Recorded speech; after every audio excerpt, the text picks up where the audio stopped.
Hey, what's up, folks? What's up? What's up? It's Eric. It is February 20th, 2024, and today, so I'm coming to you. I actually didn't do much trading today. I took a couple trades, made a few dollars, literally a few dollars, maybe $100, and this is on the prop firm accounts, and then I said, you know what? There we go. Mike is good. All right, and then I said I'm going to shut it down, and I did that, and I'm not taking another trade. I got in somewhere. What is this? 8:30. I think I got in maybe right in here. Got in right in here. Took my profit right there. And that's all I was looking for. I didn't trade the rest of it. Now, a couple of scripts I put together over the last several days, the last week or so, they're doing. They're hitting right. So this one here I put together last night. I've been doing lives and just kind of showing you guys the step-by-step process to programming, and I kind of diverted from that a little bit, which I've just kind of been doing, making my scripts for entries, making the strategies A to Z, and then just doing a fast forward recording of that, just kind of showing you everything that it takes to get from A to Z, and then what the result is. So hopefully that helps you with maybe some of the logic or some of the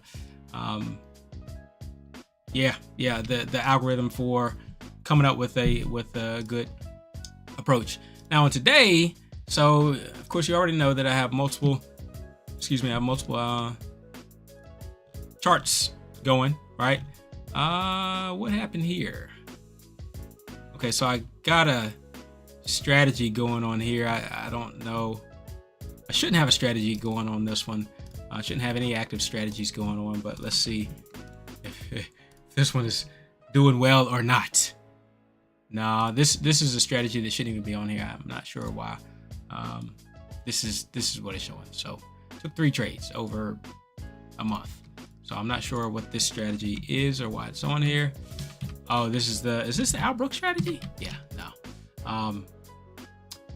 Using ideas from his book gave me some ideas for entries and exits, but trying to make that specific strategy wasn't a winner for me. So I'm just going to go ahead and take that off. All right, so what else do we have? What else have I been adding to my screen? You know, I have lots of stuff. So some of the stuff I took off, and then this one here I added yesterday as well, or day before yesterday, right? And I really like this one. I gave you a glimpse of it yesterday when I made the other strategy. So what these numbers are how many. It's like representative of the number of fluctuations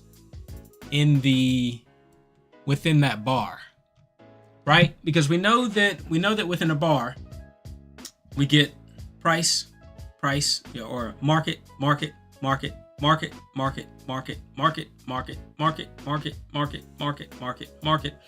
and then within that also you have the market, which is in between the bid and the ask. Within that also you have the ask moving, and you have the bids moving. So what I did was I pretty much took, I created an algorithm for monitoring the movement of both the bid and the ask and the market as it moves throughout each individual bar, right? So each individual bar, 15 seconds on each bar, has a number of ticks. So the ticks is here. This is the number of transactions that happen within that bar. So it's like a point system that I assigned to it. So if you have movements in a certain direction, then it'll give you a point or two, and then if you have a movement in another direction, it'll take a point or two away.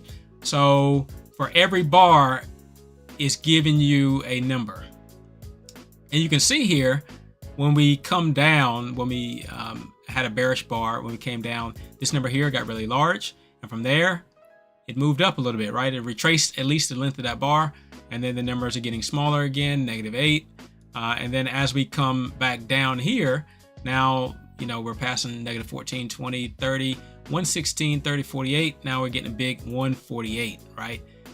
184, 152. And then, so the market is going to continue to try to find liquidity. It's going to actually also look at the amount of resistance that it has, right? So if it's heading towards an area of liquidity, and it meets a lot of resistance, depending on, you know, if buyers or sellers are there, then it will continue to sweep on through it. If it doesn't get resistance, if it doesn't show some friction, if it doesn't show any friction, it's just going to keep gliding on down. Keep gliding on down. Now we get another 112 there. We're moving up from there. And then also this absorb here, this indicator here I made actually a week or two ago, and I'm actually quite impressed by it. So I've got some notes for myself to update that indicator to try to make it a little bit better. But when we get a drop down in price and some other things happen, we'll get this absorb to show up. And I think this one is okay. I was going to say it should be able to move. But one of the notes I made for myself is I need to update this script so that it locks, right? So that you can't move it around. I've already updated these, so they're locked. This needs to be locked though. Okay, so this is on the 15-second time frame. Then we move down, we move up to the 1-minute time frame. On the 1-minute time frame, we've got some other stuff going on. This is one of the strategies. And this might have been the strategy that I made last night, but looking at this, it doesn't look like it would have given you a lot of good opportunities to buy. I'm just going to take a look at it today just to see what it would have done. And you know, it's excuse me, I just made it last night, so you know, I don't know if it'll perform that well, but I'll continue looking at it, making filters and that kind of thing. All right, on this chart here, you see the cluster of the sentiment coming in, the bids and the asks.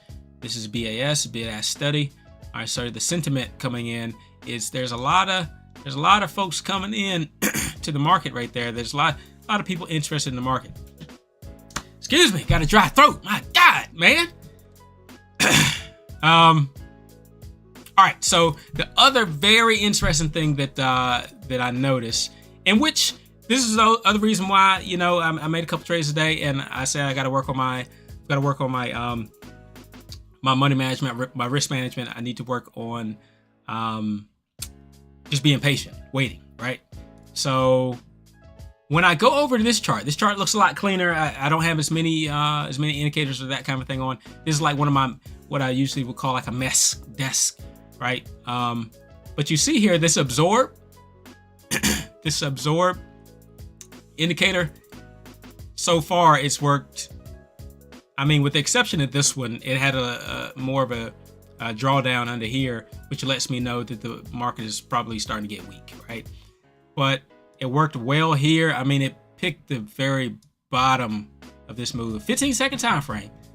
It got the bottom. So what I've got to do now is, and that's the other reason why I didn't do a lot of trading today, is because I really need to have a set strategy that I go in on. You know, talking with my crew, the crew of us that trade together. You know, Mac, get him stretched. He comes on here. He just kind of reminded me about, you know, like I said, the risk management, that kind of thing. So what I've got to do now is I really need to, especially if I want to trade discretionary, even so making algorithms, but especially if I want to trade discretionary using some of these indicators as like a hybrid trading, I need to have a certain amount of ticks here. So, right. So if this is the bottom and this absorb came in here, I need to have a certain amount of ticks, right? Because you can see that even from the bottom there, it would have taken out a stop if I had it directly below that. So I don't know if when I get this absorb, I need to get in on the second approach and then have a stop below or what. So I've got to figure out how I'm going to trade this. And then we have it again here. Absorb came in at the very bottom of the wick. And then nice moves up. Okay. Yeah, man, I messed around and shampooed the floor. And I got all the vapors coming up from the chemicals on the floor and everything. Oh my goodness. All right. So I'm probably not going to be able to do this much longer. Sheesh. All right, so here you see same thing. So we got the absorb. The absorb was on this bar here. It was on this bar here. And then you know, again, it did wick a little bit below it. And so I got to figure out what's going on in that wick below it. And so, you know, you got that much that you really need to put, at least as having a stop loss. But however, it did reach that area that I had marked out first thing this morning, right? So first thing this morning, when I was actually trading right around here, you see this this indicator here, that plus there indicates that you've got a lot of ticks in here, and that this is a moving average here. So this is that volatility indicator, or like a volatility index that I made, right? So when the current bar's volatility gets so much above this moving average, and you have a high number of ticks above its moving average, you get the yellow plus. If you only get the high volatility index, then you get the red dot, right? So this bar got them both, right? And so then we broke over it here. So I just put a line here at this supply, and then straight through there, right? So that's where that line came from for me. I'm sure other people have other reasons to put the line there, and it probably says somewhere back on through the chart somewhere else why you should put the line there. But and then it also ran directly through this pattern here, right? So and then it hit it again here, and it hit it again here, and now it's on it. I don't know what it's going to do, but what I want to do, and it's the only reason why I got on to this live right now, what I want to do is make an alert so that when the volatility index crosses over a certain line, it will trigger. Because right now I don't think I have that. I tried to do that yesterday with another script, and when it got over the line, it did not trigger. So what you typically would do is you'd make a line here, you know, you make that horizontal line, and I think I'm going to make the trigger for it to be about 75. So right now it's 79.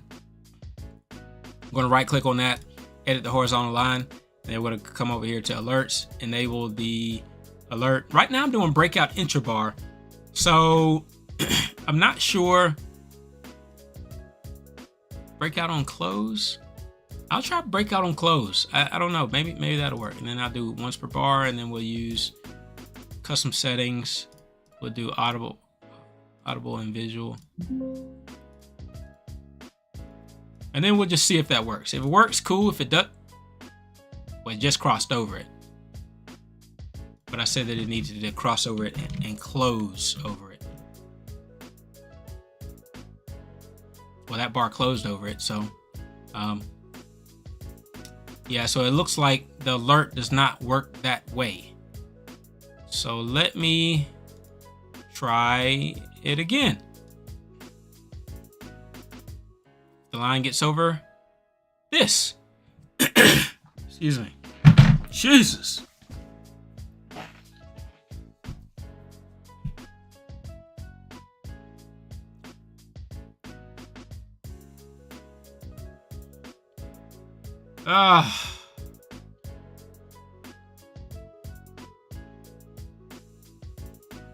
Goes over that line,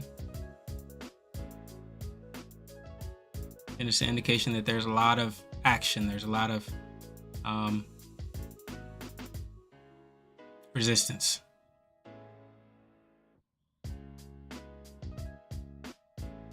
To the current direction.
Okay, that's the wifey, right? So, all right. So actually, when well,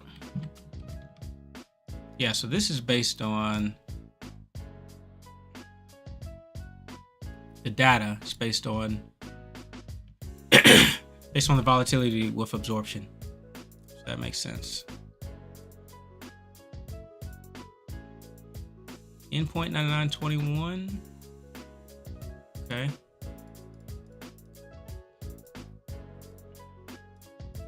Volatility. All right. Alerts.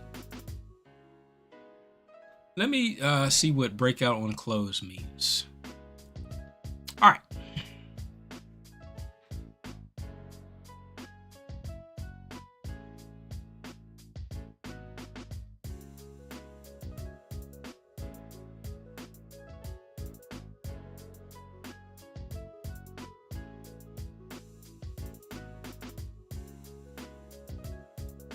So the intrabar option sending alert as soon as the price of the current bar crosses, as soon as the price of the current bar crosses the trend line at any point.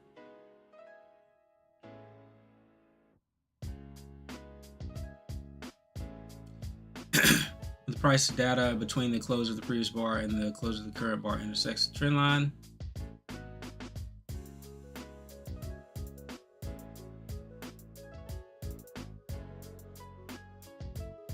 Now be triggered to the end of the current bar. Makes sense. The breakout interbar option is send alert when open of the current bar is on the opposite side of the trend line. The current bar crosses the trend line. When the open of the current bar is on the opposite side of the trend line from the close of the previous bar. Okay. So, I mean, it does both, right?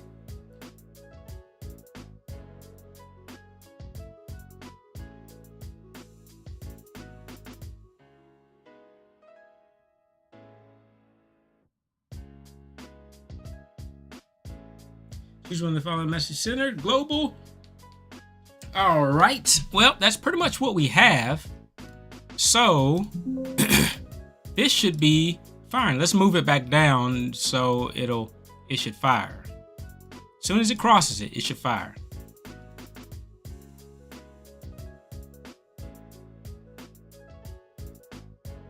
Let's do breakout intrabar. As soon as it crosses it, it should fire.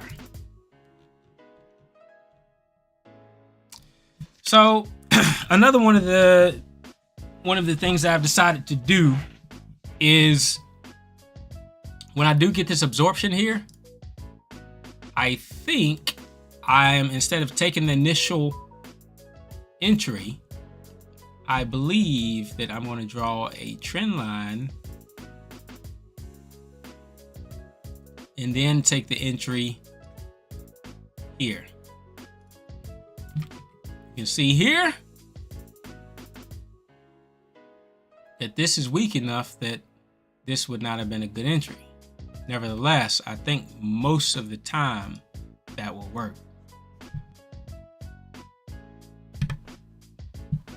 Jeez, man, this stuff. All right, so here we get the absorption down here, but the overall trend line is kind of coming down something like this. And that's what I'm saying. Maybe I should wait till it breaks here and then catch the top of this bar and enter here. And that way I have this much risk, but all that reward. It's like one box worth of risk and 1, 2, 3, 4, 5 reward. 1 to 4 something.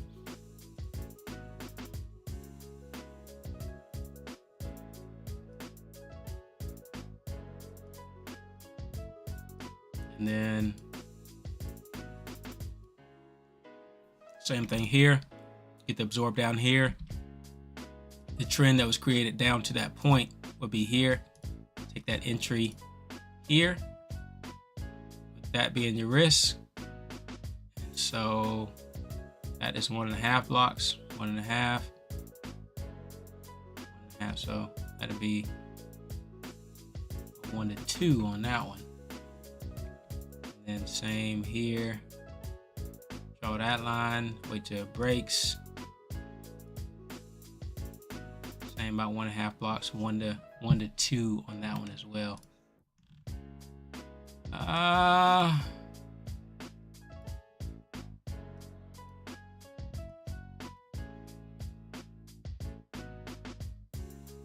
And maybe I can figure out why this one doesn't even work, why this one is just not a good entry.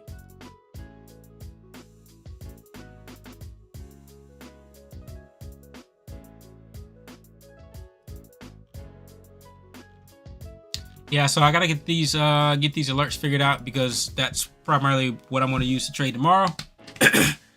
I'm just going to kind of sit back and hang out, chill out, and then I'll just let my alerts do the talking, and I will just sit on my hands, play video games or whatever, you know. But I gotta make sure that these alerts work. I think the problem here is, like, I'm looking at this line here, which technically this horizontal line could be referencing these dots. So I think what I need to do, yeah, see, it just crossed it and it didn't do anything. So I think what I need to do is I need to allow for alerts to be turned on, right? So this is what we're gonna do. We're gonna make an identical one.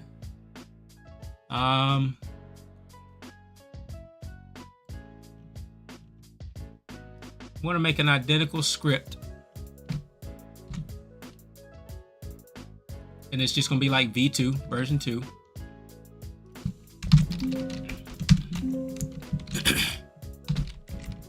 Volatility index with absorption V2. Paste that there. And then what I need to do is, I think when I get here, I need to assign something to the alert, right? So I can assign the red dot to the alert, which is this, or I can assign the blue line to the alert, which is this, or I can assign the plus to the line, which is that. I'm going to assign the blue line to the alert. I think I do it that way. I believe if I do it this way, it would just turn on the alert for everything.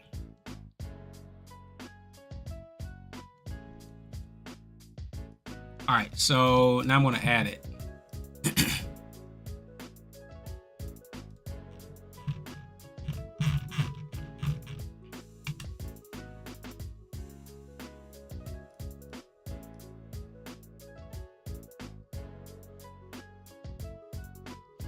So because it doesn't use historical data, and it's only using real-time actual live data, you won't see any of this previous data come up. That's when you know you've got something worthwhile, when it's not free, when it's not readily available.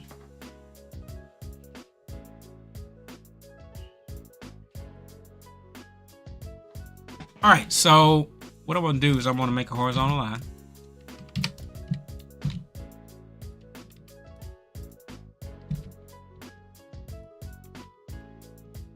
Edit horizontal line. We'll enable it. Break out intra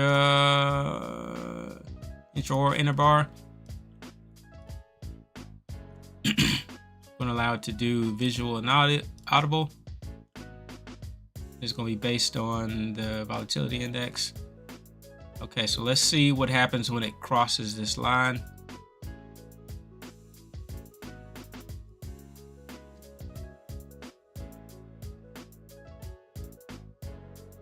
Well, this crossed the line too. We got another red dot, but it didn't alert us. So maybe it will only do it for the blue one.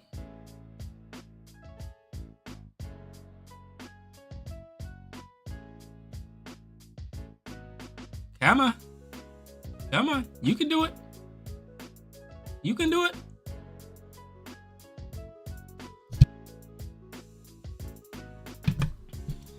All right, the blue one crossing is still didn't alert.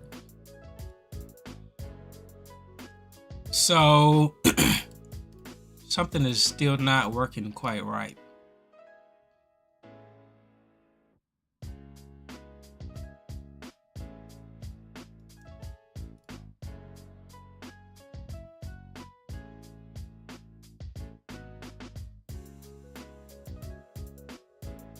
I mean, I know you can do it this way where you hard code it to if something crosses over it, then price.average.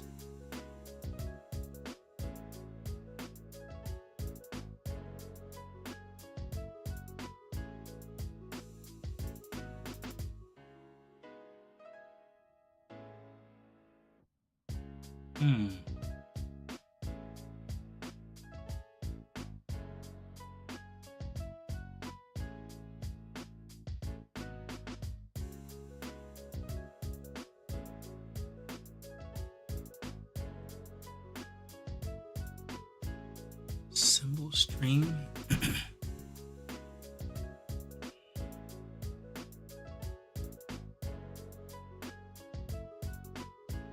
A true value for alert will only generate an alert when alerts have been enabled for the study in the properties tab.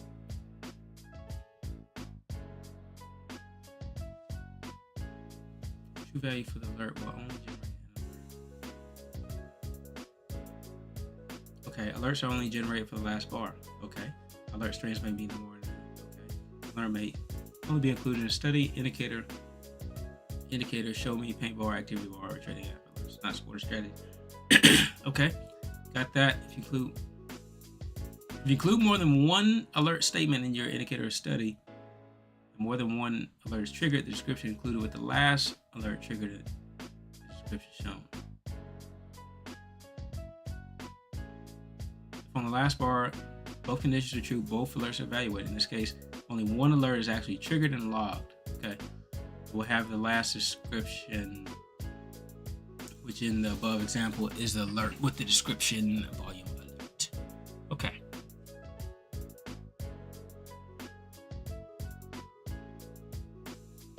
All right.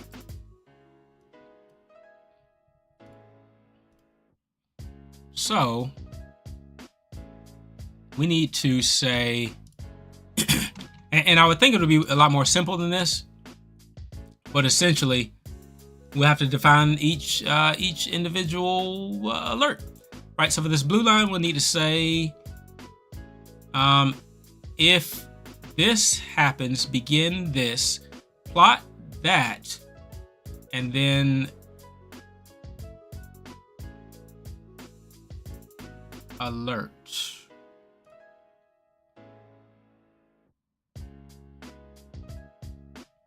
Well, how come we can't do it based on the... All right, we're going to try one other thing, because maybe because we have multiple things plotted, we have to set it for each individual thing, because we are getting this to be true. We're plotting, so we should have an alert technically for each bar. But how come when we draw a line, we're not getting an alert just for the line in relation to this indicator? So let's try this. Yeah, that's going to suck though, because what we're going to have to essentially do is we're going to have to make an input for this indicator, so that we put in to our strategy what this line should be, right? So we go and we'll make an input,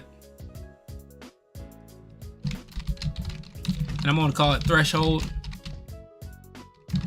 and it's going to be a value. And so we're going to say, well, here, if not the average V total. Yeah, if the average V total is greater than threshold, then alert. And then we can say like what, high average. average volatility, 15 second.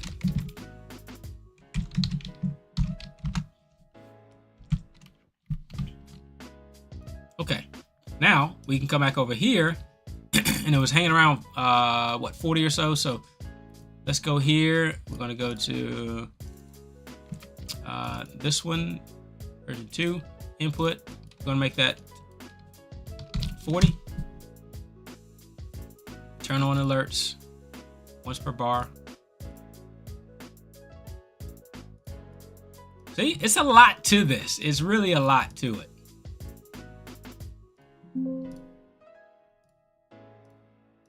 Who thought they were going to do all of this? Okay, so if it gets over 40, yeah, if it gets over 40, it should give us an alert.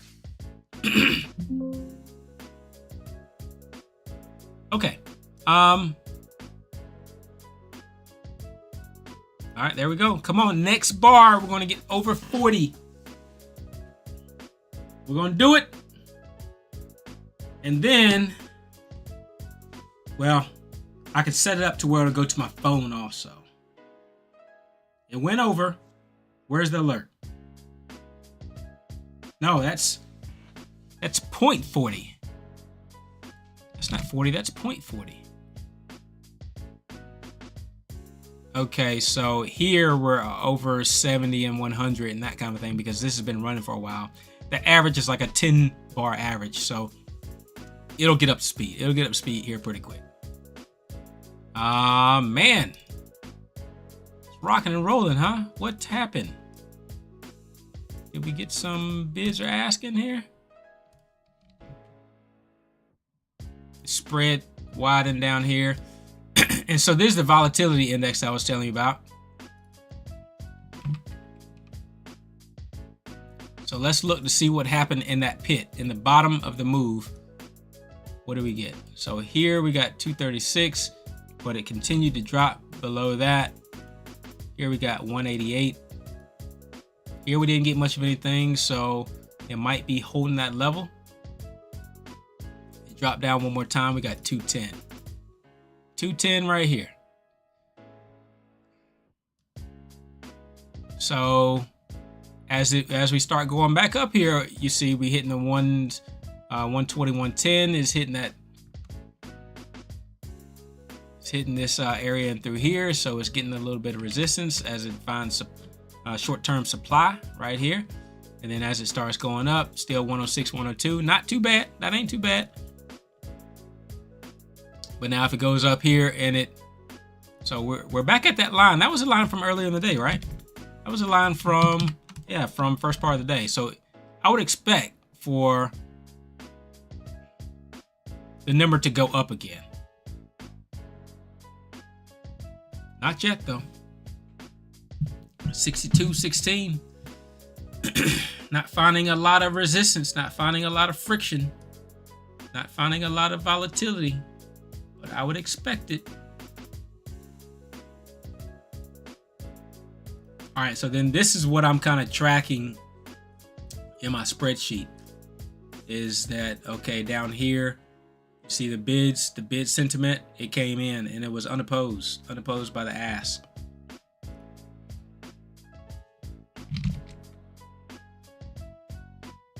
Yep, high bids right here. Higher than, it's the highest of anything all day. It's up here by 766. I think on my spreadsheet, let me see if I can pull it up. My spreadsheet yesterday, we're around 450 or so. The volume was 400.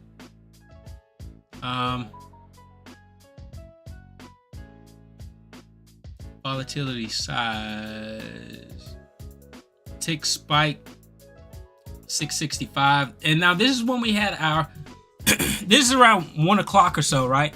1 o'clock when you had the largest move of the day, right? So it happened there. All right, so we click on 1 o'clock. Now I've gotten really organized here, guys. I mean, I'm telling you, I got my spreadsheet up. I got my pictures folder that's linked to my spreadsheet. So yeah, doing around this 1 o'clock time here is when we got the highest peak. We got the spikes. We had a high amount of bids come in there, and it was just about as high as the ask here, but okay. All right, so we'll close this, come back here. So yeah, that was 665 on the tick spike, and I've got to organize, arrange, maybe alphabetical order, but I got to organize how I want this to be so I can find it more easily.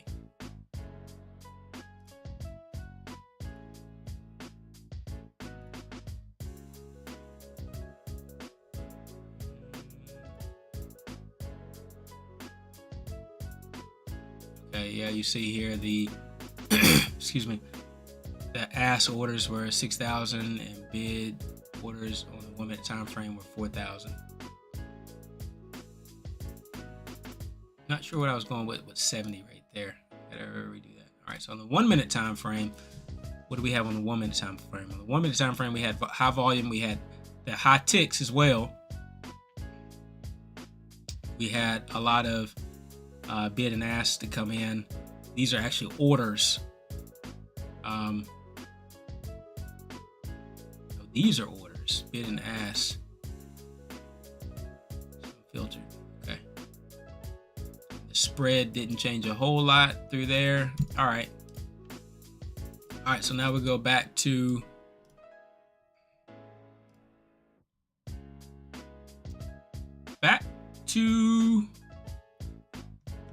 today. Oh man, wow, what a push up. Okay, but I need to go back to this chart because we're still not over 40, so taking a while to climb up there. Let's change this to 1.72 because I really want to cross it so we can see if this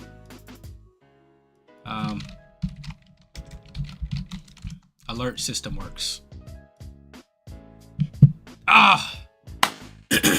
I don't think I realized that. So that's good to note that when you change the input on the chart, that it resets the data. I did not realize that. That sucks. So if you're running through the day and you see that you need to move this line instead of being at 30, you need to change the alert to 88. Well, in order for you to change it, you're going to have to reset your data. That sucks. That sucks. And there's no other way around that, huh?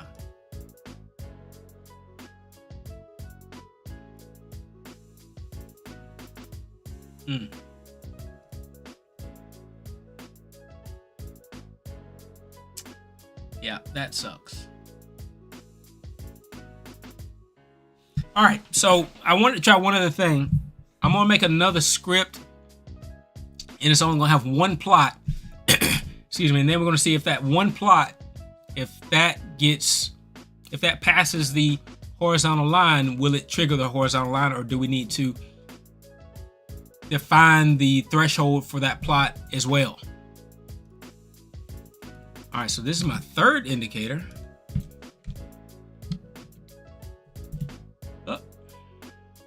Oh shit. All right, so this is the third indicator. It's gonna be version 3.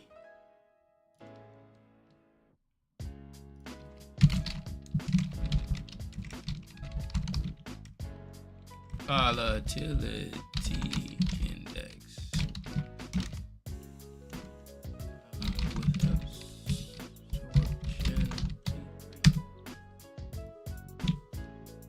Okay, so on this one, I'm gonna turn off. I'll turn off the plus and the actual plot of the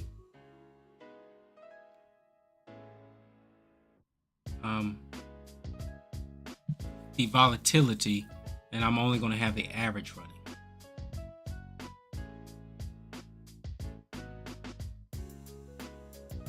All right, so I'm gonna try this 2 ways. All right, so the first way is just that we're gonna only have the plot. We're gonna plot the average, and then we'll turn on alert here, and then we'll see if we can move our horizontal line with that. All right, so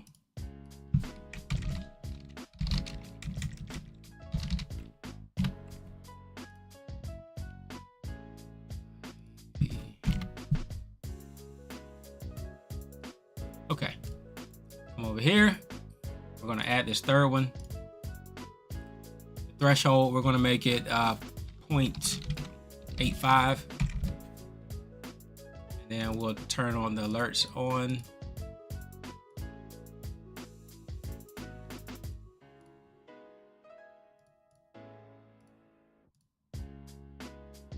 It's already over 0.85, so let's make it 1.35. Try to catch this next 15-second bar. Oh, that was over 1.35.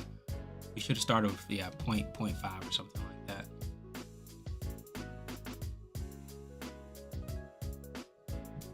Okay, so we need to look for 2 things. One thing is we're just gonna look for the blue moving average to cross over that that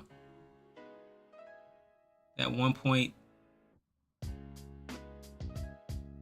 I'm gonna make this 0.5. That way it'll hit it like within 1 or 2 bars.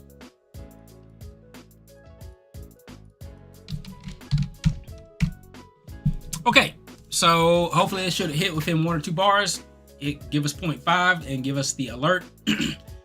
If it does give us the alert, that means that if you have a study with only 1 plot and you turn alert on, then you'll get an alert for just that.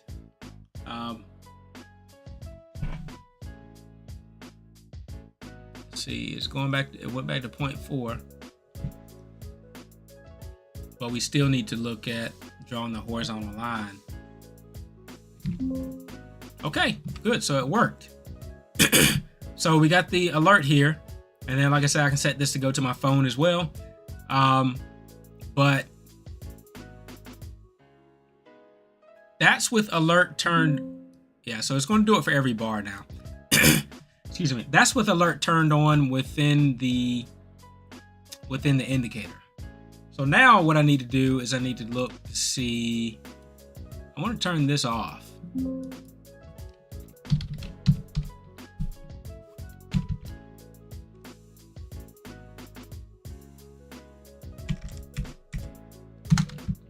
I'm going to turn the alert off. And then what we're going to do, so that's within the code, we're going to turn the alert off. Now what we're going to do is we're going to add the horizontal line.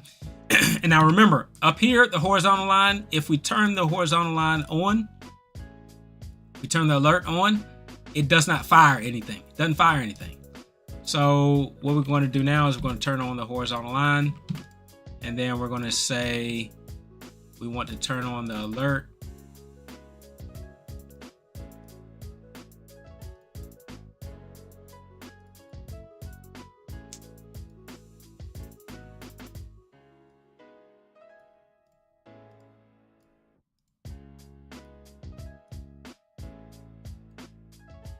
See if it crosses it.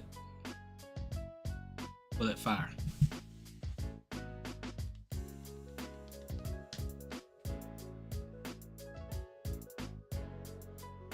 Okay, it crossed it. It did not fire. There's one other thing I can do. One other thing I need to check is because here when we have the alert, actually we have the condition.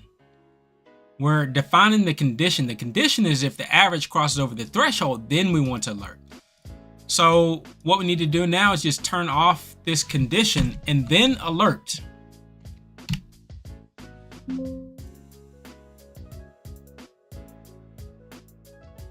Okay, so I got something there, but I think what that's doing now is it's alerting on every single bar. Yes, it's going to alert on every single bar, because essentially what we're telling it is to alert on every single bar. It's just saying every single time you get into here, every single time this condition is true and you fall into this bunch here, this function, you're going to alert. So it's going to alert on every single bar.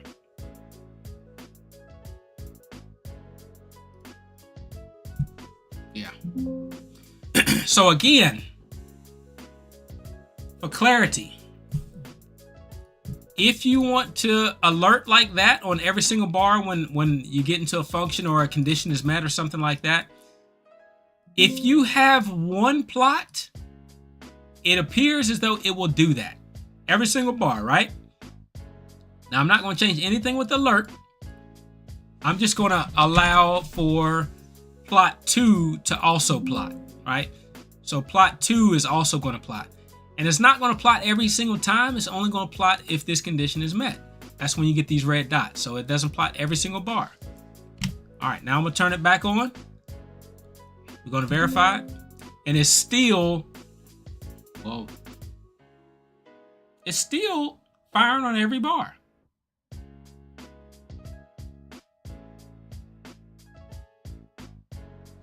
But it's not specific to any specific criteria.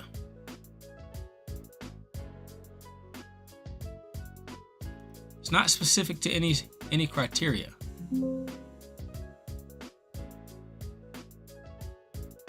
Which is weird.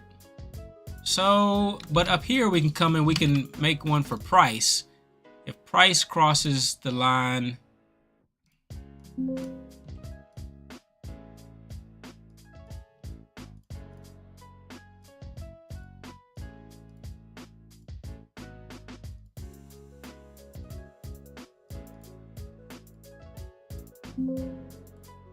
if price crosses this line, then, well, it's more likely to go down here. Let's go back and retest this. If price crosses the line, then it should fire also, right? So let's see if that fires. All right, we'll turn this one off.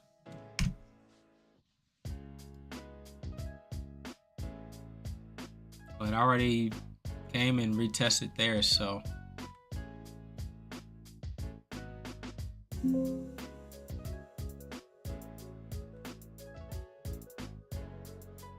Okay, so it touched our line here, and then, so the price does trigger it.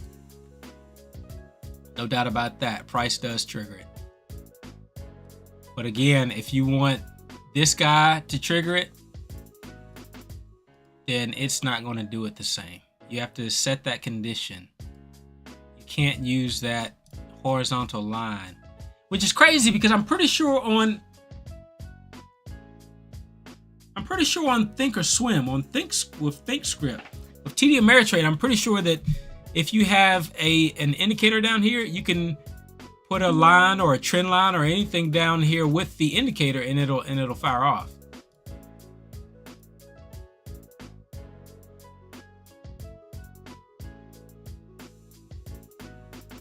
Enable alert.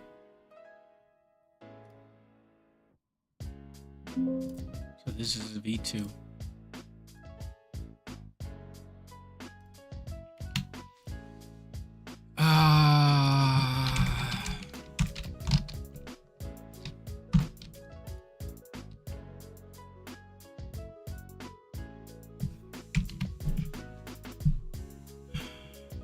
All right, so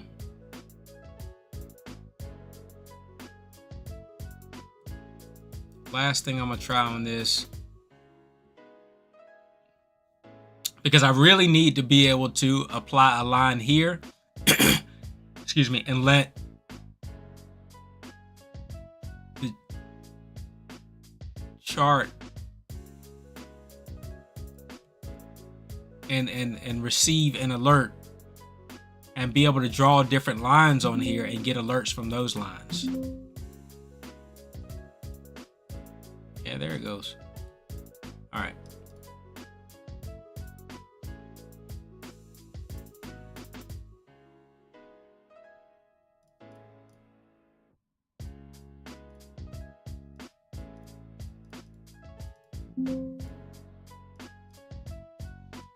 Okay. Last thing is, I think we already did. We reintroduce the second plot, and then it still fires off on every single bar. Yep.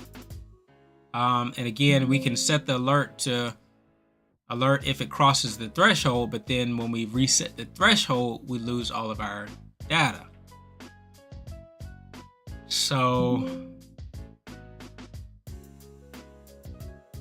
and I don't think it's going to alert unless you turn on alert in here.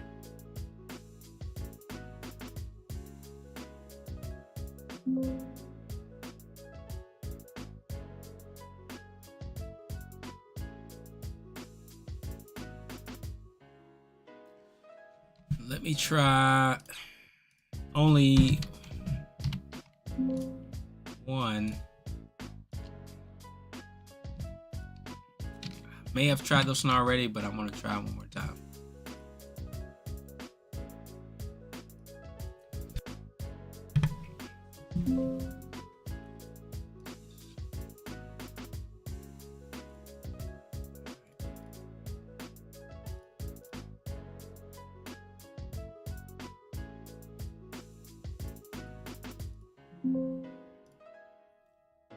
Okay.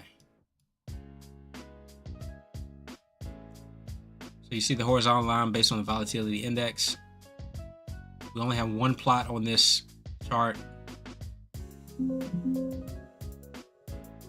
Okay, was that us? Wait a minute. Was it this guy? It might have been this guy.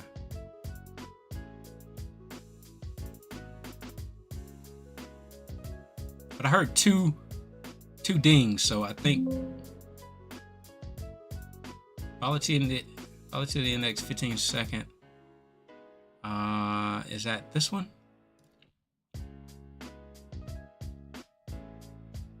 Yeah, because we still have alert on here, so that's alerting every bar. All right, last chance, last try. All right, now what happened up here? Because we see that we got a little push down there, so I wonder if we...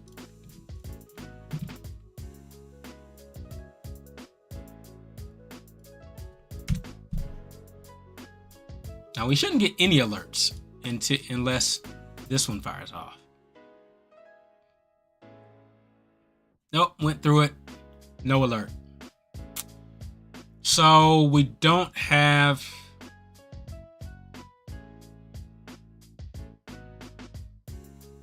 I'm going to have to ask the senior coders about this, because this, to me, you lose a lot of functionality here when you can't create alerts on the chart, and you have to, you know, essentially hard code them into the into this part of the indicator, and then it resets the entire chart.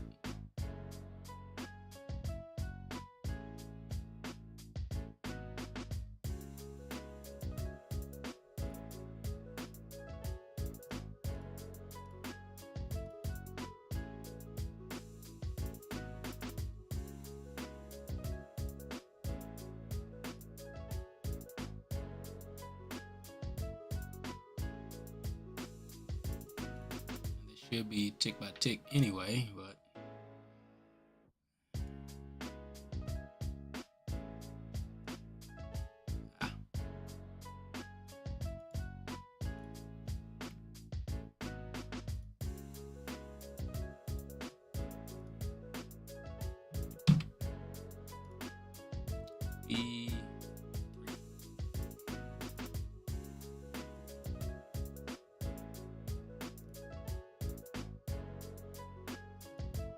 nope.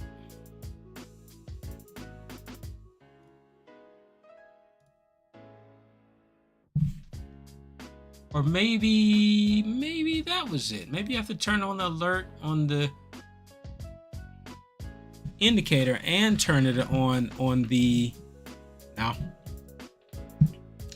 Because if that was the case, then it would alert when it went through it just then. So we have the alert on here. All right, and we have the alert on the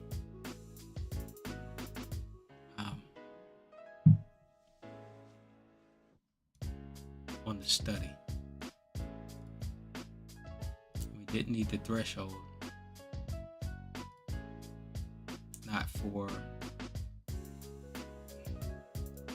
Not for the third one. Alert had nothing to do with the threshold. Ah!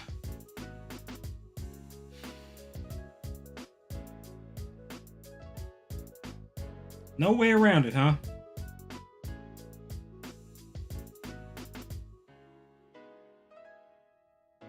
No way around it.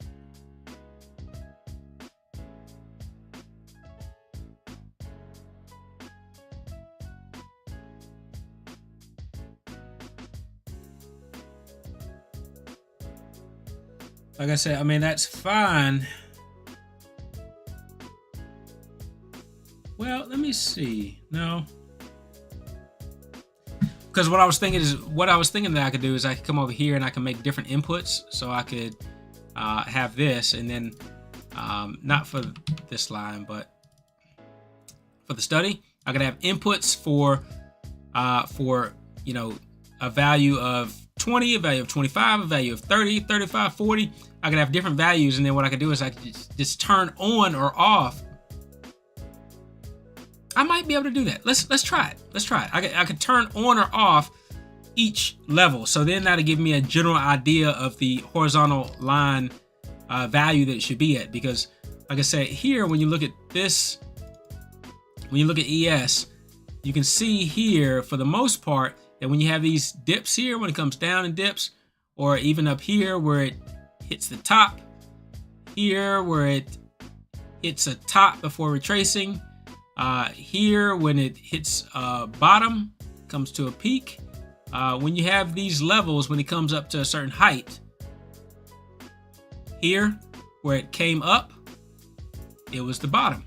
Here where it came up, it was a retracement at the bottom.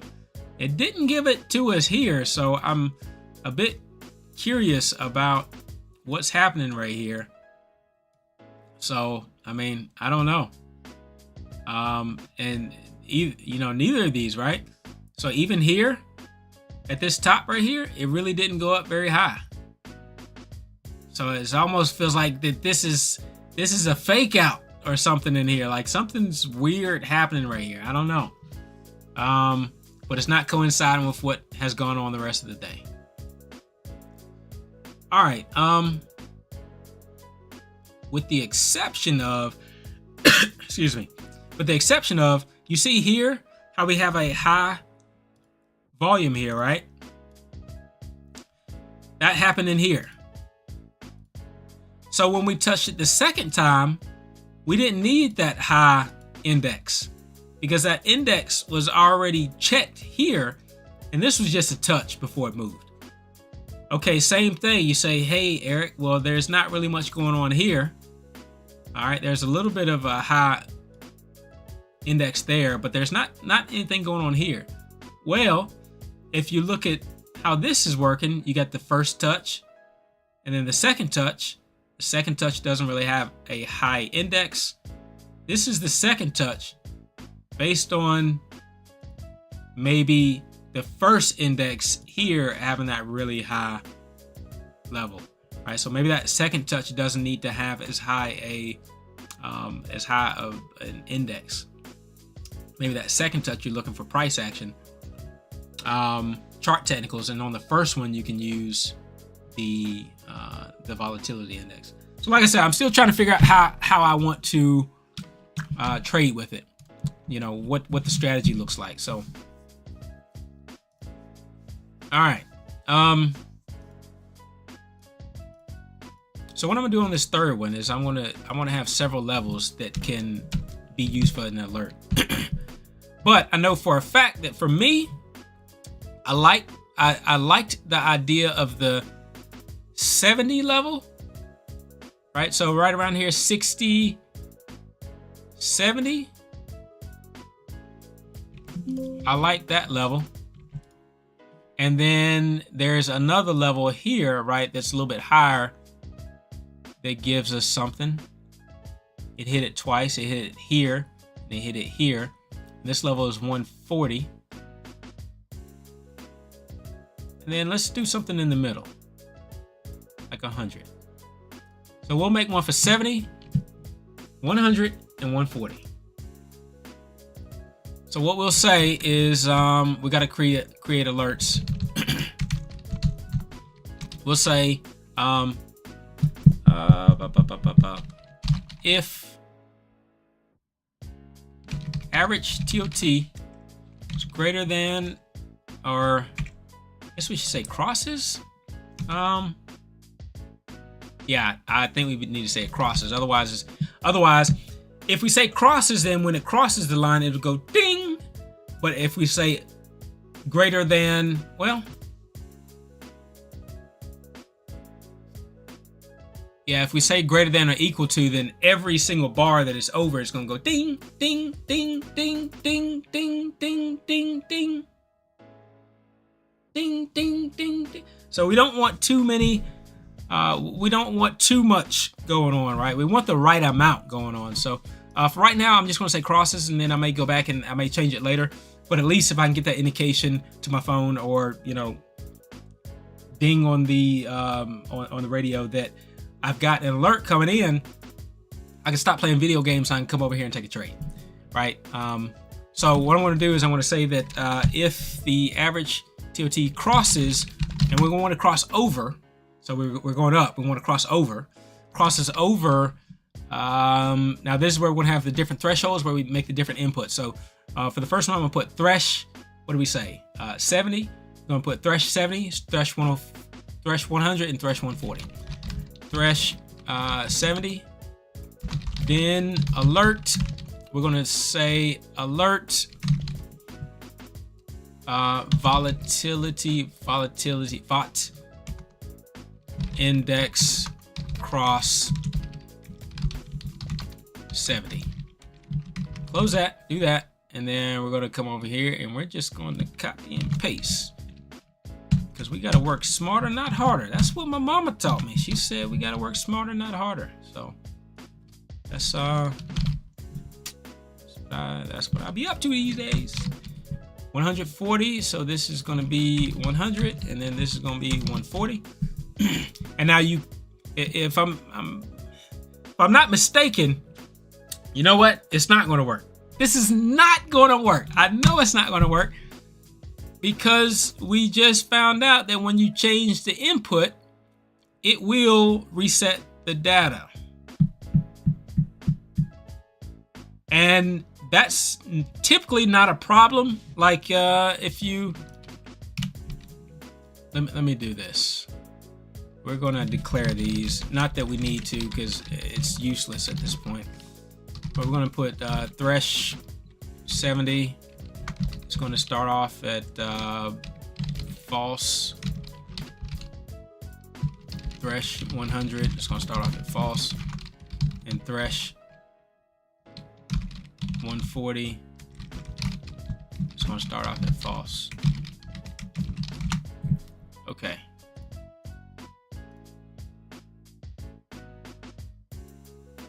All right, and actually thresh 70, we already know what it is. It's 70. So we'll just put 70, 100, and 140. Now we need to say if this is a Boolean, right? So this is a Boolean. This is true or false. Excuse me. If this is true and it crosses over 70, then we're going to alert, right? So that's what we need to do. We need to say if thresh 70 and the average crosses over 70, then we alert. And then so here we'd put thresh 100 and average crosses over, then we alert. Then we'll put thresh 140 and crosses over 140, then alert 40. All right, average TOT. You don't like the average top? average VTOT. All right, V. Boom. Too many V's. Didn't give you one. There you go. There's one. All right, so now what I have here is now when I open it up and I go to V3, now you see that all of them are false. Well, let's turn on the 100 one, right? So we're going to turn on the 100. We just put true. But now you see it's already plotting data. Now when I hit true and hit OK, boom, it resets the data. So we lose the current data on the chart, which is funky. That's funky. That is funky. And I don't know any way around that. So, yeah, I'm gonna reach out to the senior folks, to the senior programmers, and hopefully they have some information for me that I can bring back to you, and then we can, we can make our charts indestructible.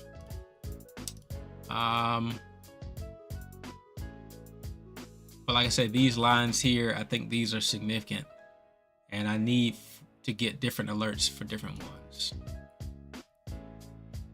All right, and I believe you can even do alerts for shapes as well. But you can see here that you can't drag that shape onto the right hand side of the screen, so kind of defeats the point there. All right. No alerts there. Now, if you make the alert in a script, if you make the shape in a script, make the rectangle inside of a script, then you can make an alert for it, but not this way. All right, so let's see what's happening with, again, this is our volatility index, but let's see what's happening with the raw data.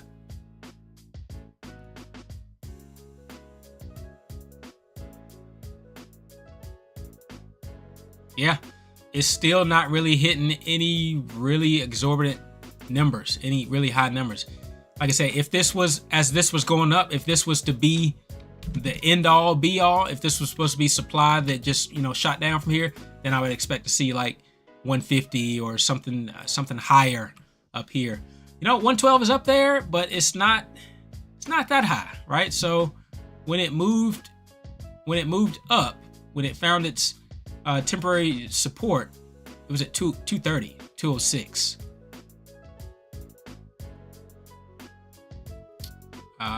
So yeah, I'm curious of what's going to happen the rest of the afternoon. Is he going to blast through there and then we're going to get some high numbers again, or what? We did get higher ticks right here, higher number of transactions right here, but that 112 is not terribly high. Let's see what happens with what happened with the bid and the ask. And then as far as on the 5-minute time frame, on the 5-minute time frame, we're hitting that level there, right? So retesting that area, but that's not a super significant area based on the rest of it. I like to draw lines, right? Because at the end of the day, they all hit one line or another, or they make another line. So I wonder, is it going back up to test this this area in here, 85? It's gonna blast back up to it before it comes back down. All right, but let's see what happened on the bid and the ask. All right, so down here, so we got for the time and sales, so these are actual orders here that did go through. We got a high amount of asks right here. Oh.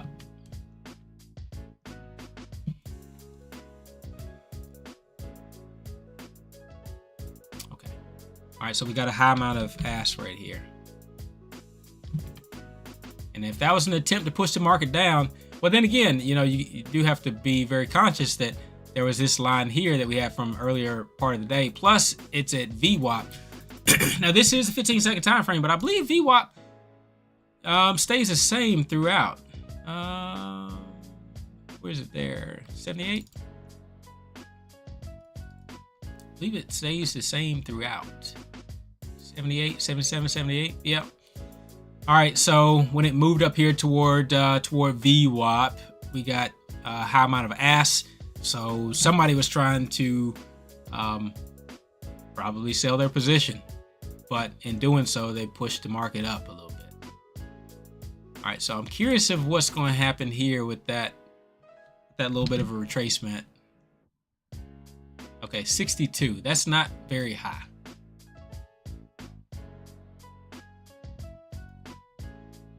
So it doesn't look like it's tucking its tail and selling off just yet.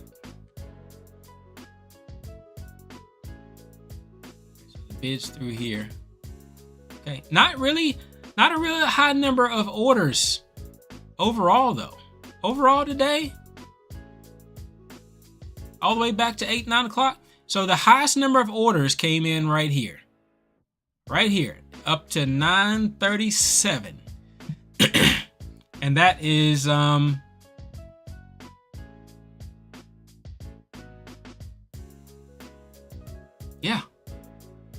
That's a lot. That's a lot. So, but it came in right here. Right here.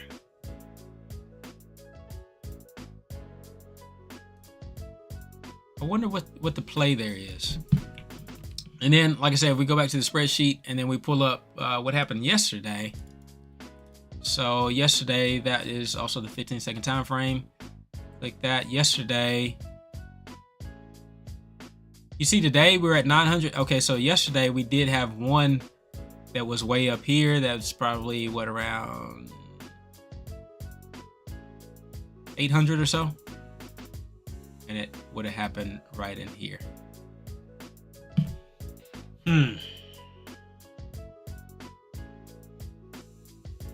Just trying to make sense of it all. I mean, the data is here. Just trying to make sense of it all. So,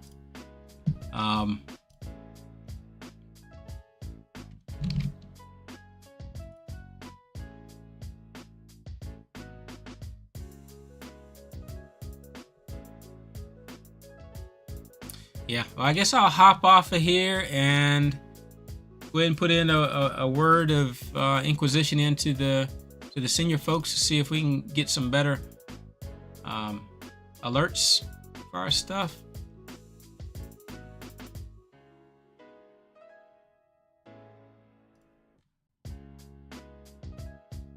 Okay.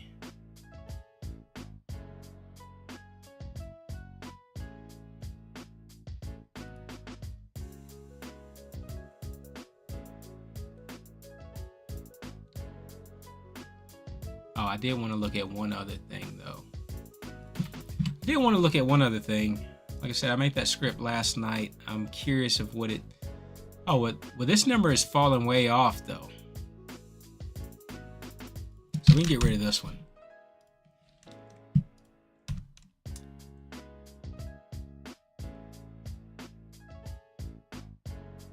This number is falling down quite a bit.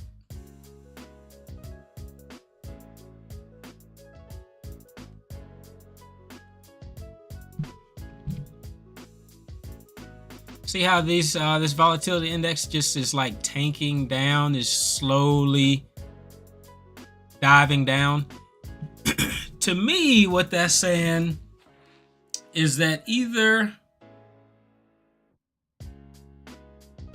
me, it's just saying that things are either balanced and the market is not moving and it's in that state of limbo where it's either gonna fly or flop.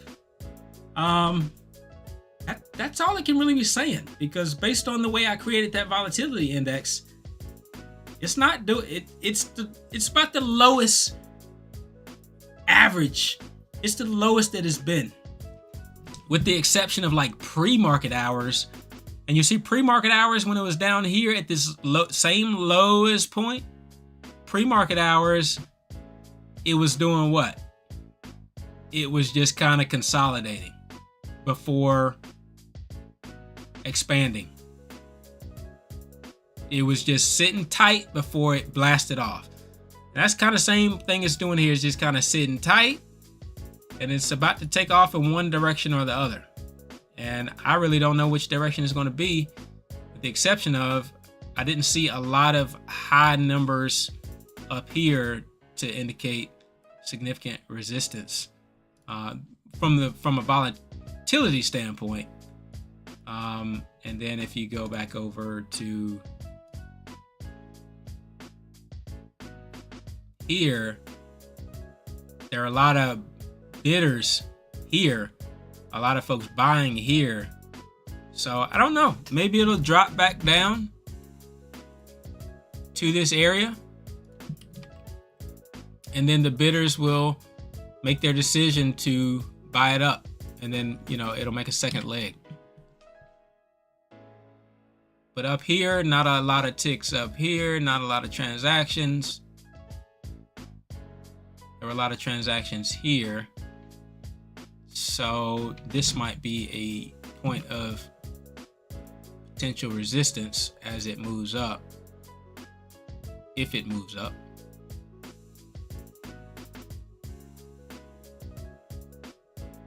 But I think that's fair. 50.80, 50.84.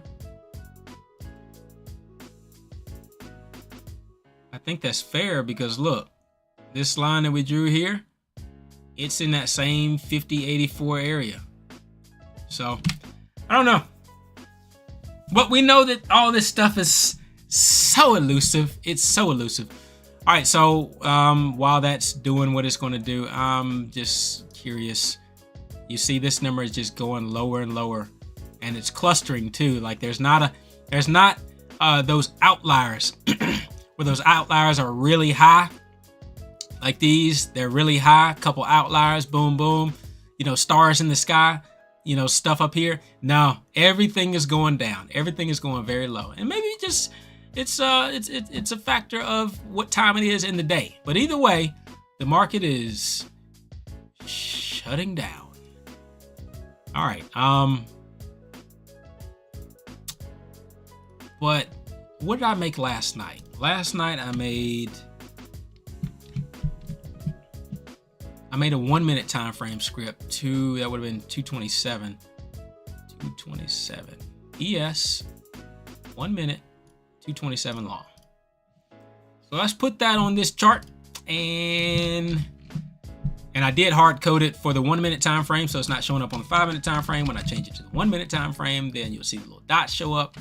But actually, this is the strategy. So let's change this to the 1 minute time frame, and I don't even know what the So this is the overall curve that we would have had on the 1 minute time frame. It would not have put a lot of money in your pocket on today, on account of, if you see here, 228 starts right here with equity 36.12, and right now at the end of the day, the equity would have been 37.25. So we would have made a whopping $100 on today. $100, and that's with one contract. Which, no, $100 is $100. Green is green, and overall, the script is going in the positive direction. So I mean, that's good. But again, I don't know if it was optimized for anything. Let's see. Did I journal that? Longs. This was EM 2724. Over the course of from January through February, it said it would have made $54,000, but that was with 5 contracts, and that was with settings 6, 0, and 9. Oh, 6, 0, and 9. So then you come over here and you change that to 6, 0, and 9. And those are the settings that supposedly were optimized for. Yeah. I I know it looks ugly, but I think that was the best that I could come up with for a somewhat linear move. Let's see, but that's just the last 2 weeks. If we went back, I think it was back as far as January something. So maybe it was 30 days, 100 days or something. Yeah. So if you go back 30 days instead of just 10 days, then this is what the curve looks like. And I'd be happy with that curve. So again, if you look microscopically, and it's, the same thing with just kind of trading in general, right? Is, when you're looking at one specific trade, the one trade may not be great, right? But then another trade may be great. One trade may not be so hot. The other trade and that other trade, and the other trade look good, right? So it's just it's a numbers game. And the problem, and I'll tell you, the problem with me discretionary trading, candlestick trading, is that risk management kind of goes out the window. And so I'll make, like with the prop firm, I'll make $500 on one trade, and then I'll turn around and I'll lose $750 on the next trade. And that math don't math, right? So if you are up 500, cool. If you lose 75, let it go. If you lose 10, let it go. If you lose, whatever, let it go. But then the overall curve of your P&L, the overall curve is what you're looking for. So, that's the thing. I can get hung up on one trade. I can get hung up on this trade right here, and shut the script off altogether, and not even trade with that algo or that automation anymore. But then you skip one or two trades, and then you got a nice move up to the upside, right? So you got to take the win. You got to take the wins with the losses. I think that's the moral of the story. So, and then on today, it could be optimized for just the day, right? But for this specific script, it would have done this kind of a thing for today. Small loss in the morning, huge win. Small loss, huge win. Small loss, loss. This is also a loss. I set some trailing stops to go on this, but I just made this script last night. I made it like in an hour, and talking to one of the I guess he's like a professional algorithmic trader. His name is Kevin Davey. He's wrote books and stuff like that, and I've been emailing back and forth with him. Seems like a really cool guy. I don't know, he might be having his team email with me. You never know. But he just kind of mentions to work your strategy, to work your algorithm, let it work, don't cut it off too short, but then also modify it as time goes on, put filters on it and that kind of thing, make it better, right? And so that's what I say. I made this really quickly, not to say that it's garbage. It's probably okay, but I also haven't spent a lot of time into it either. So if I put more time into it, I may be able to get better results. All right, so over here would have took a little L. Here would have bought a position. I don't know what it's doing now. And then I'm just curious if we got any other alerts over here.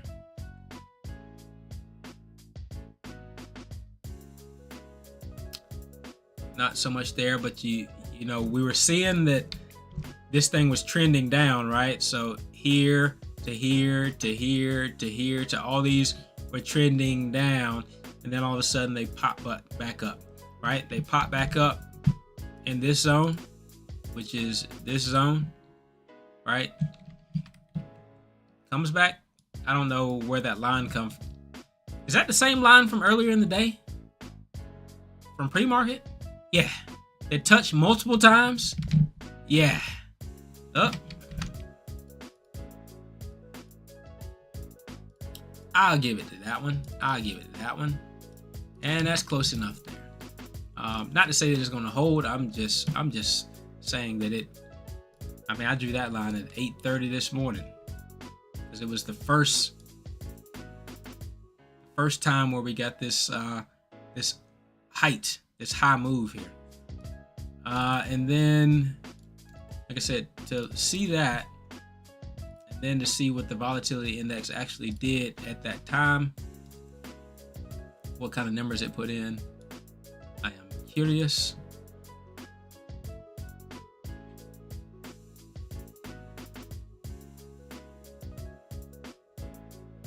Okay, so not real high numbers. So got 152 here. There's 100, there's 122, we got 152. That's not terribly high, but it was similar to something. It was similar to this 112 where it kind of turned around. So it's similar to that 112.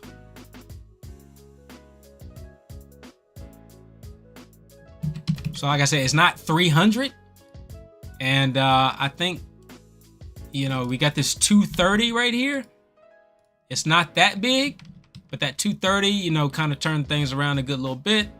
100. It's probably not bad for, you know, this time of day though, because I don't know. I guess people are closing positions so they can get out, but that probably started the tank roll. All right, so got 138, 122 coming back in again as it's coming back into this area. Is it going to hold?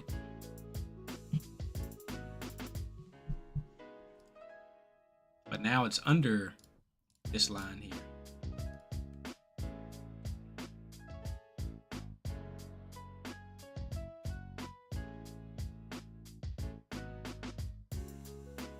These are large orders here. So orders that actually did hit the sales roster. So a lot of people are starting to liquidate their positions. Sellers are covering the shorts. Buyers are selling the longs. So I mean, this isn't the time to be looking to take an entry. Trust me, I know. Been burnt many a times. Ain't the time to be taking an entry. Oh, what did I see? Okay, so the spread widened here. I mean, just to make a note of it, right? So the overall spread is getting wider through here. And what does that mean? That means that there's a tug of war. That means that the manufacturer wants $500 for their TV, but you only want to pay $100 for it. Now, when the manufacturer brings their TV down to $250 and you're willing to pay $250, then the spread is tight, and then you're typically going to move one way or the other after you stay balanced for a while. Because eventually, you keep buying TVs at $250. Eventually, you're going to be like, you know what? I got enough TVs. Don't need it anymore. I'll pay you $100. And then either the manufacturer is going to say, all right, well, I'll do $100. We'll do a quick sale. And then they're going to be like, but you know what? We're short on supplies, so I need $250 for it. Or I need $250, or I need back $500. So, you get into that moment of equilibrium, you get to that moment of balance, and then from there, from that contraction, you can then have expansion again. You just want to know which side of the market you're on. You don't want to be trying to figure it out at that point.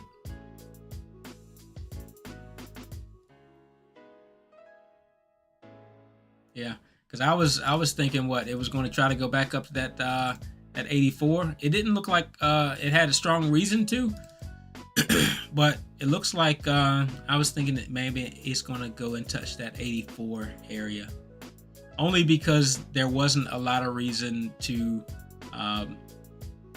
It wasn't showing a lot of resistance here on this next move up. However, like I said before, it was at this at kind of that double top there. So I mean, you got to respect that, right?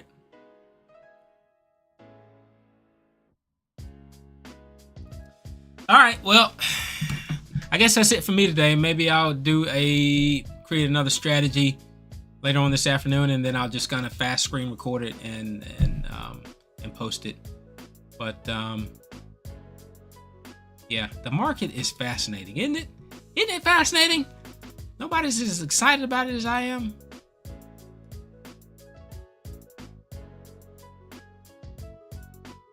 It is fascinating.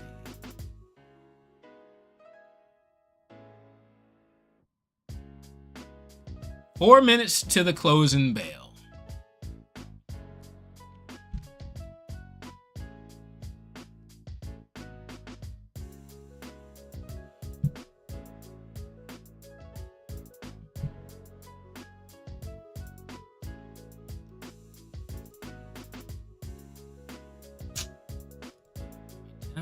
Every time.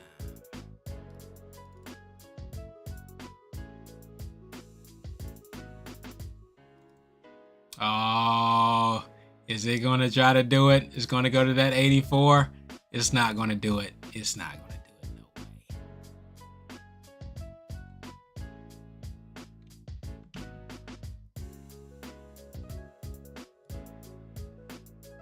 76.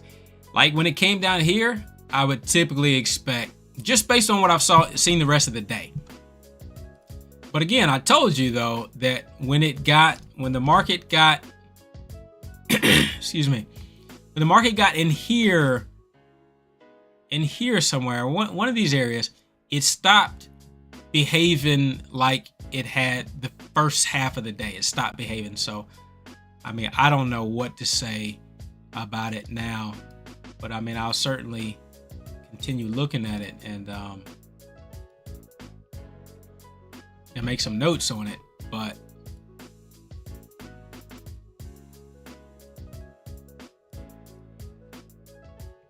this for it to have come down this far, to push up hard, and then if it were going to come down here and then push up hard to this line, well, yeah. If it were to try to push through the line, I would expect a much higher number right here than that little number that we had. But I mean, it's got to push through this line and then up there if it was to do it.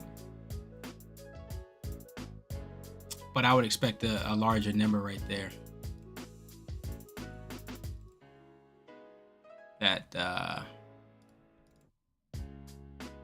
I would expect a larger number in through here, like 150 or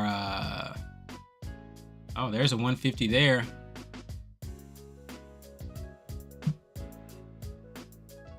So somebody doesn't want the market to go up right there.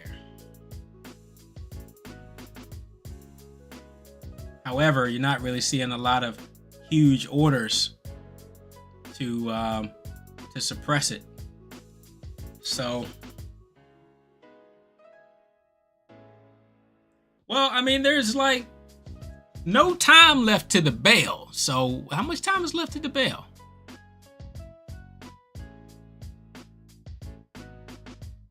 A 196. All right, I guess the last 15 seconds, right? 14, 13, 12, 11, 10, 9, 8, 7, 6, 5, 4, 3, 2, 1. Was that the last one? Oh no, is this the last one? No, this is the last one. Oh, okay. Now it's done. Okay. 82. 82. It tried to push up there. It made a valiant effort. And then on that last one, the script that we were looking at, the algorithm, the automation would have bought it here. And then I have it to close like at the 1550 bar. So on the 1 minute time frame, I could probably go out a little bit further. I could take it probably to 350, but I have it close earlier enough, maybe to 355. I have it closed early enough so that I can make sure that everything is closed. If I need to come back and check, make sure that the automation has exited me out of all my positions. I want to have enough of a buffer there. But you can see here that that's what I call my end of day at 350. So it exited me out of that position there. So it would have taken one more last little bit of profit. That little tit there, one more last little bit of profit on the automation. I believe starting Tuesday, not Tuesday, but the 2nd. So maybe next week, I will start allowing my automations to just do their thing. I mean, they cannot do any worse than what I do. You know what I'm saying? They can't. But it's good. Okay. All right. Well, I really don't track much after hours just because, again, it's the Wild Wild West. Liquidity goes out the door. You know, options expire. There's a lot of reasons why people need to exit right at the end of the day. So even that move there may not be a real move. It's just people need to shut their computers down for the day, and so it leads to a final move. It may not be a move agreed upon by the market, but the market will come back at 9:30 tomorrow and they'll reevaluate what just happened here. Looks like somebody's reevaluating what happened here anyway. I got a feeling it's just going to drag. It's going to go way down. That was probably its best approach at 84 was back to here, which, almost kind of like a little triple top here, right? So anyway, guys, trade safe, trade smart. Like, subscribe, share the content with other programmers, other folks who are interested in programming and TradeStation, easy language. And I believe that one of the subscribers on here mentioned that there is another coding environment, programming language that is similar to TradeStation, and I forget what it was. But yeah, so we're gonna keep on keeping on, and I'll see you back tomorrow. All right, guys, I'm Eric. I'm out. Peace.